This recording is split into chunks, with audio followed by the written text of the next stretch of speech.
Om Swastiastu. Jadi pada kesempatan kali ini saya akan mempresentasikan tentang upaya umat Hindu dalam melaksanakan upacarayatnya pada kondisi new normal untuk menghadapi pandemi COVID-19. New normal merupakan keadaan di mana kita mengalami kehidupan baru. Dalam artian kita hidup dengan keadaan yang baru. Di masa pandemi ini, pemerintah menerapkan new normal di berbagai daerah. Di Bali sendiri sudah diterapkan dan dibuatkan peraturan untuk masyarakat dalam keadaan new normal ini. Salah satunya adalah peraturan pemerintah tentang keadaan new normal dalam membatasi kegiatan pecerayatnya. Yaitu salah satunya membatasi kegiatan persembahyangan di pura demi menanggulangi pandemi yang sedang berlangsung. Upacarayatnya merupakan upacara suci umat Hindu yang ditujukan ke hadapan Ide Sang Yang Widiwasa. Tapi untuk saat ini pelaksanaan upacarayatnya lain dari hari-hari sebelumnya karena pandemi sedang berlangsung. Segala bentuk kegiatan pun menjadi terbatas dalam hal ini dan banyak kegiatan yang menjadi impasnya. Salah satunya upacarayatnya. Kondisi ini mendorong kita untuk selalu berusaha mengendalikan diri, beradaptasi dalam keadaan baru.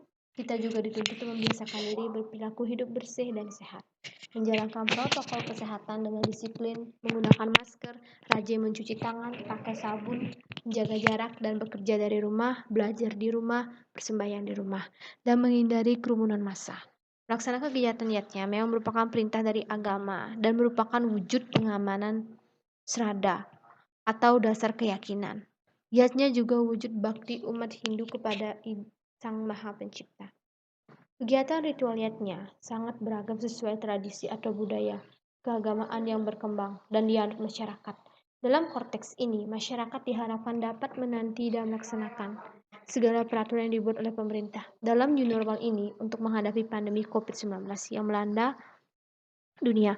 Banyak sektor yang menjadi dampaknya. Maka dari itu diharapkan peraturan yang dibuat pemerintah bisa menghadapi pandemi COVID-19 yang mulai melonjak di tengah merebahnya wabah pandemi COVID-19 ini. Tentu umat Hindu harus menyesuaikan diri dan tak hanya mengedepankan pemenuhan keinginan melakukan ritualnya seperti masa normal. Marilah kita pahami bahwa nilai yatnya itu bukan hanya ditentukan oleh besar kecilnya upakara persembahan ritual.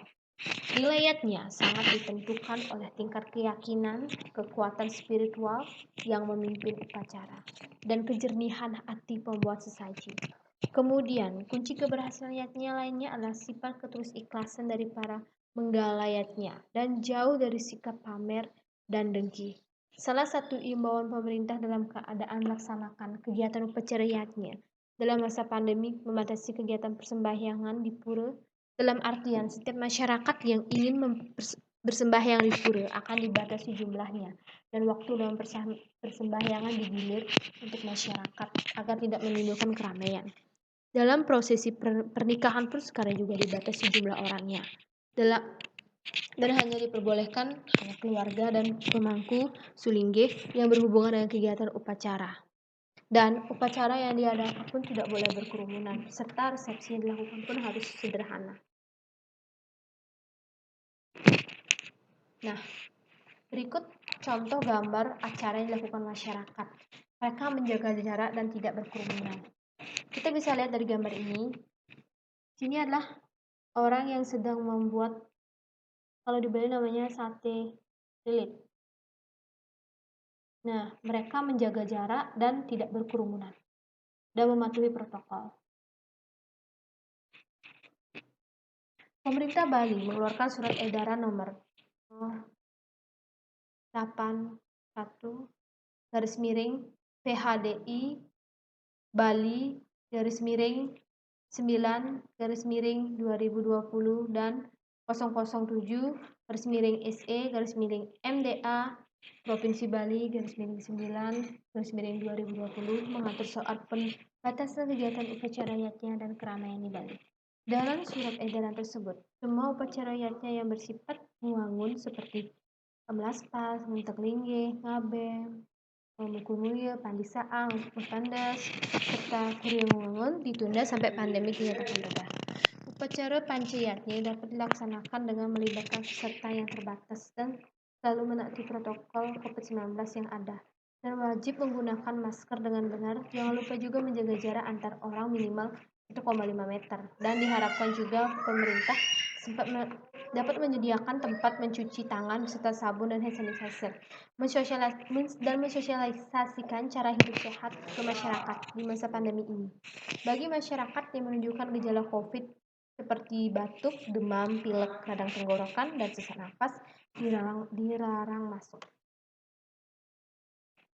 Dengan adanya peraturan dan himbauan dari pemerintah, diharapkan bisa mengatasi pandemi yang berlangsung.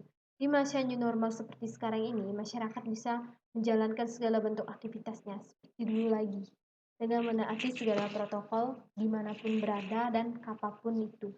Jangan lupa selalu taati peraturan yang ada, dan demi melindungi diri sendiri dan orang lain. Upaya yang kita bisa lakukan dalam masa new normal ini dalam menghadapi COVID adalah selalu menaati segala bentuk peraturan yang ada dan ketika kita ingin melakukan upakaryat ini, kita bisa melakukannya dengan himbauan-himbauan dan peraturan yang telah dikeluarkan pemerintah. Contohnya, dalam kegiatan persembahyangan di pura, kita tidak boleh berkerumunan dan selalu ingat jaga jarak dan patuhi protokol. Jangan lupa kita juga harus selalu berdoa dan memohon perlindungan kepada yang di atas agar kita selalu diberi kesehatan dan pandemi ini segera berakhir.